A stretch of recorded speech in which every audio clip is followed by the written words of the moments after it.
네, 안녕하세요. 맹꽁입니다. TV조선 미스트롯2로 인해서 끊이지 않는 논란 속에서 음이탈 보정 논란과 아동 청소년 보호 논란으로 결국 진정서가 방송통신심의위원회에 접수가 되었습니다. 이는 처음에 미스트롯2에서 예선 참가자 모임을 만들었는데요. 여기서 진상규명위원회를 만들어 진정서를 제출한 것입니다. 아동 청소년 보호, 방심위 공정성, 그러니까 불공정 진행으로 여러가지 관련 자료들을 모아 방통위에 공식적으로 진정서를 제출했습니다. 진상위는 11일 방송된 준결승전 레전드 미션 방송에서 제작진이 한 참가자의 이탈을 후 보정해 방송에 내보내서 공정성을 심각하게 훼손시킨 부분이라 생각해 국민신문고를 통해 방심위에 공식적으로 진정서를 제출했습니다. 당시에 음이탈 부분이 빨간색 자막으로 처리했지만 이후 공개된 클린 버전 영상에서는 편집 과정에서 교묘하게 후 보정 처리됐다는 것입니다. 음이탈의 참가자는 황우림으로 알려졌는데요.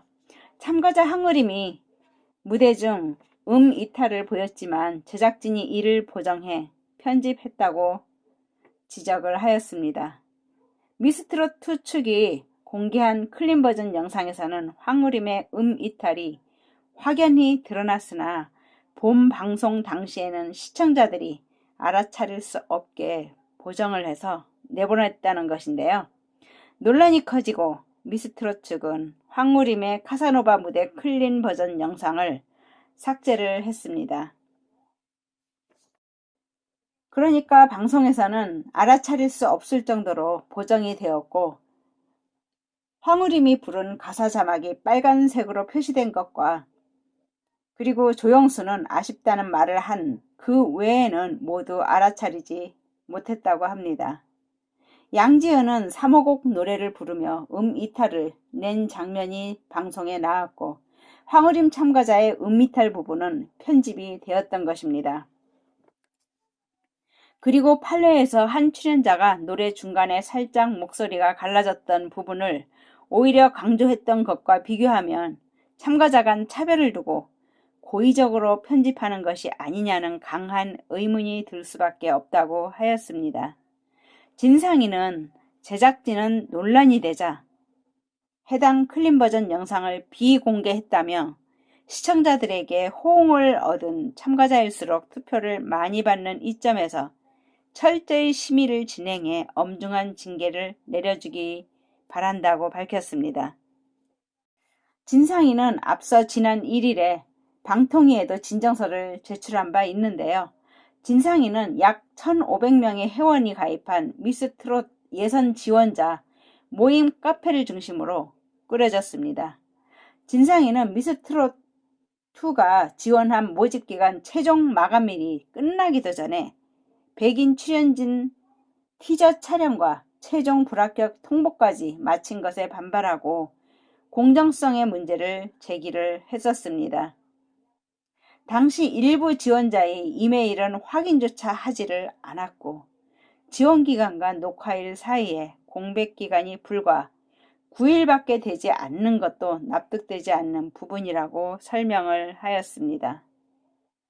참가 접수 마감일이 남아있는데 백인이 미리 뽑혀 있었고 사전 영상 제작까지 이뤄졌다는 건데요. 접수 마감 전 불합격 통보까지 마친 상태라면 촬영 영상과 모든 준비가 끝낸 상태라는 것이죠. 불합격 통보했다면 사전에 합격자도 발표가 되었겠고요. 이렇게 많은 논란들이 계속 터져나오면서 진상위는 아동 청소년 보호, 방심위 공정성, 불공정한 진행으로 자료들과 같이 진정서를 제출한 것입니다.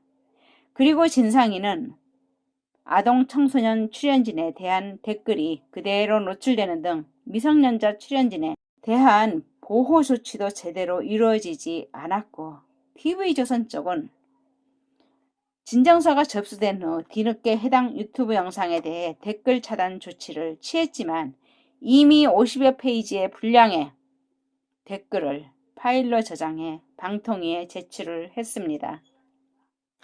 이 아동 청소년이 출연한 유튜브에서는 댓글을 달 수가 없는데요. 악성 댓글 같은 비판하는 글들을 많이 쓸 수 있기 때문에 아동보호 차원에서 보면 댓글을 못 쓰게 하는 게 맞습니다. 그런데 미스트롯2 영상 댓글에는 많은 댓글들이 올라와 있고 무차별적인 댓글에 대한 좀 더 세심하게 관리를 하고 차단했어야 했는데 버젓이 올라와 있고 하다 보니 아동 청소년 보호에 좀 미흡했었다는 것입니다. 이러한 논란들이 커지면서 2월 3일에 최근 불거진 불공정한 오디션 진행 의혹에 대해 사실이 아니라며 근거 없는 사실과 무분별한 억측으로 프로그램의 명예를 실추시키는 행위가 발생하는 것에 대해 심히 유감을 표한다며 강력 대응 입장을 밝혔었습니다. 이 건과 관련해 방통위 요청이 있을 시 필요한 모든 자료를 제출하겠다고도 했고요. 그리고 아동 청소년을 항의한 악성 댓글 관련해서도 미성년자 참가자 본인과 보호자의 충분한 논의를 거쳐 미성년 연예인 등에 대한 권익 보호 방안의 세부 사항을 철저히 지켜가며 프로그램을 운영한다고 반박을 이어가기도 했고요. 허위사실 유포에 대해서는 단호하게 대처해 나갈 것이라고 강조를 하면서 반박 기사를 냈었습니다. 방통위는 아동 청소년 출연자에 대한 악성 댓글 방조 촬영 중 휴식 보장 여부 등을 종합적으로 검토를 하고 미성년자 출연진 권익 보호를 위한 가이드라인 위반 여부를 들여다보고 있다고 하였습니다. 가이드라인 위반 사항이 확인되면 TV조선의 가이드라인 준수를 다시 권고하고 노동부, 여성가족부, 문화부 등 타 부처 소관 법률에 위반되는 게 있다면 해당 부처에서 처벌받을 수 있다고 합니다. 결승 무대에서는 방송 중 문자투표가 50% 비중을 차지합니다. 문자투표는 생방송이고 경연무대 녹화는 2월 15일 월요일에 진행이 되었습니다. 앞에서 지적했던 것과 마찬가지로 음이탈과 과대한 보정 등으로 어떻게 편집하느냐에 따라 경연무대를 보는 시청자들의 평가가 달라질 수가 있습니다. 공정한 평가로 미스트롯의 여제가 탄생하기를 기대를 해봅니다. 네, 감사합니다.